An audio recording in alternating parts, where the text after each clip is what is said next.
5 लाख लेखाएं पुरस्कार घोषित माओ दंपतिंकर आत्मसमर्पण। सीमांत छत्तीसगढ़ धमतरी पुलिस को मिली पुणी एक सफलता।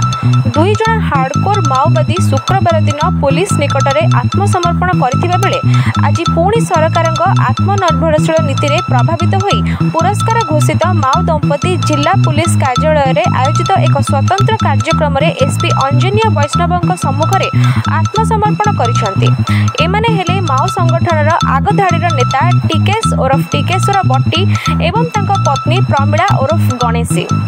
टिकेश गत 2009 मसीह माओ संगठन में जड़ित होते। टिकेश नाम सरकार 5 लाख टंकार पुरस्कार राशि घोषणा करते। प्रमिला 2009 रे माओ संगठन में सामिल होई आगधाड़ी नेत्री बनी नाम सरकार 5 लाख टंकार पुरस्कार राशि घोषणा करते।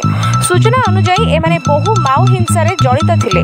पुलिस उपरे आक्रमण, लैंड माइन विस्फोरण करने, निरीह लोकों को पुलिस इनफॉर्मर संदेह रे हत्या करने भली काम एमाने नियोजित थिले। संगठन में विवाह करने को मना करथिबारु एमाने लुचि छपी विवाह करथिले मध्य दुहे एकत्र रही पारु नथिले। संगठन क्याडर नक्सल माने सबुबेले भेदभाव देखाइबा, निर्यातना देवा भली कार्य करथिबारु एमाने माओ संगठन छाड़ी मुख्य स्रोत में सामिल होई बाकी जीवन खुशी रे काटिबाकू मनस्थ करी आत्मसमर्पण करथिबा कहिसंती। एमानकू 25,000 टंका लेखाएं आर्थिक सहायता प्रदान कराजिबा सह आगामी दिन में आत्मनिर्भरशील कराजिबा बोली पुलिस कहिछि। मालकानगिरी शिवानी पंडा रिपोर्ट, कुसुम टीवी।